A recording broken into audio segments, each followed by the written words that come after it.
Joe, Frank Dello Stritto talking about movies. The Fast and the Furious. I want you to say hi to Leland Stein. Leland, how you doing? I'm very well, very well. Pleasure to meet you. You're on a great show. What does Leland do to make him worthy of your being a guest of it? Well, he was director of research of the book Voodoo Child, The Illustrated Legend of Jimi Hendrix. All right. He runs a movie theater where they have great films that you would love.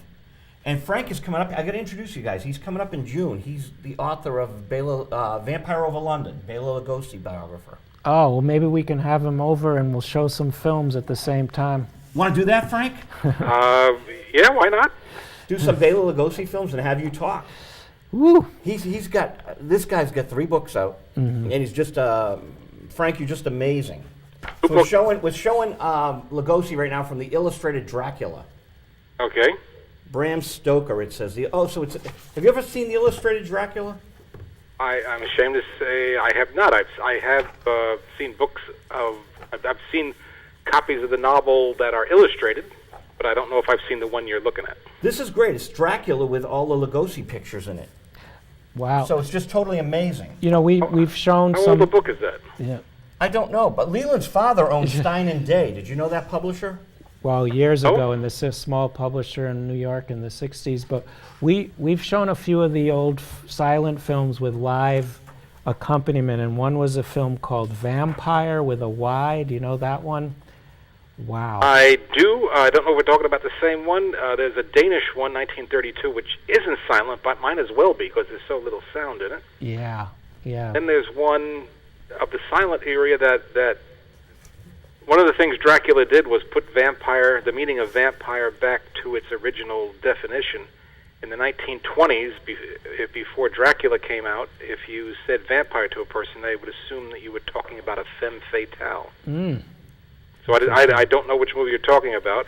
Yeah. But you're probably talking about the Danish one, which isn't silent, so. but might as well because there's almost no talking in it. Right. Yeah. This book is Wonderful 75. film.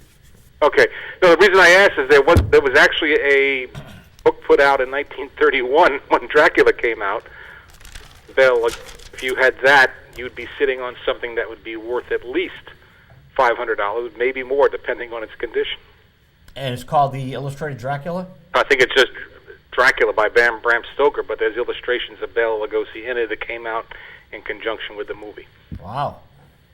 Anytime, I guess we better talk about the Fast and the Furious. We got 4 minutes. 4 minutes, so I'll talk fast and I'll try not to be furious. Let's see, Fast and Furious came out in February 1955. It is one of the first movies made by Roger Corman, who is the producer.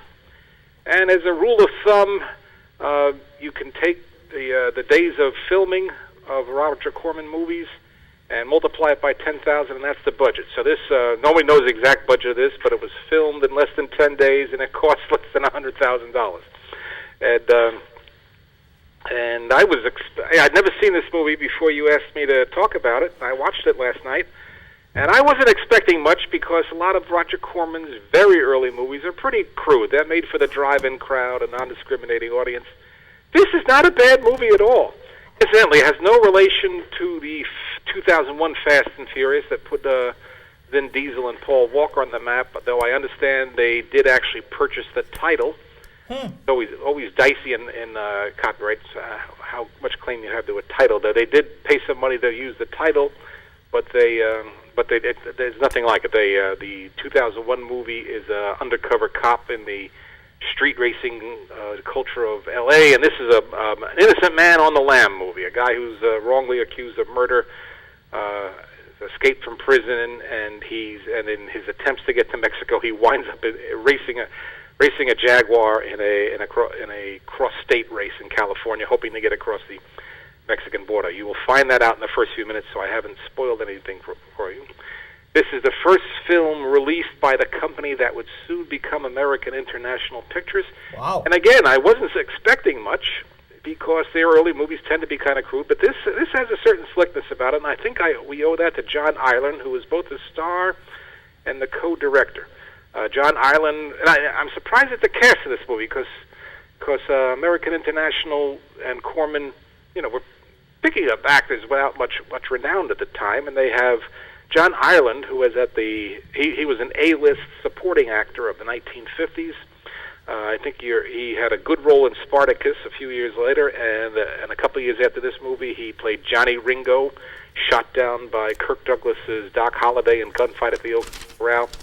He's near the peak of his career, and his co-star in this is Dorothy Malone, who is away from an Oscar. How long away from an Oscar? About a year away. I think the next year is when she appears in Written on the Wind and gets the Best Supporting Actress Oscar.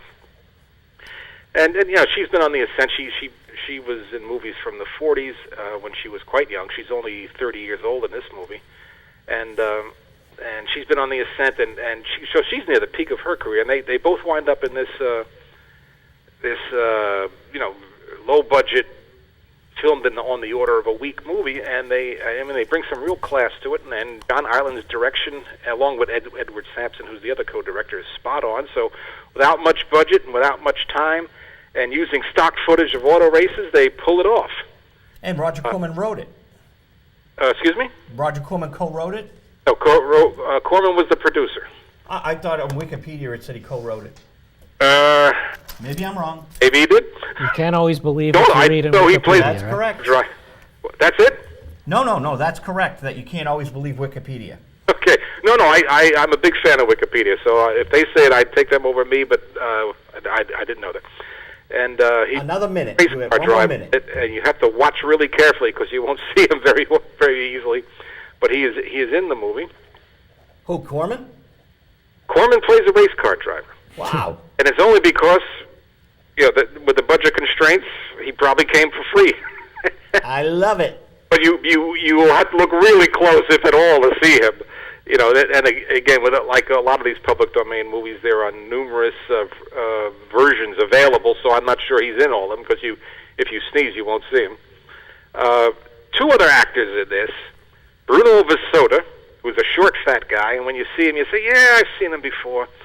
He will become a Corman stock company player. Corman would use the same actors over and over again, and Bruno Vasoda, who's a short, heavy-set guy with a mustache, a bit of not a comical figure in this movie, but in general a comical figure. This is his first movie with Corman, and this is really where Corman starts building the stock company. And that's our show for tonight. Okay, I'll talk to you next week. Put me in touch with Leland so we can talk about if I can do something while I'm up there. Absolutely. Good to meet you. And that's Frank Dello Stritto. The views and opinions are ours. Did you have fun? Absolutely. Quickest hour in the world, right? Like the Oracle in the Matrix said, our time is up. Thank you, Winchester. Thank you, Sean O'Brien. Thank you, Dave Gauthier. Thank you, everyone here at WinCam. See you around. Reeling is up next. Reeling is a show from Malden.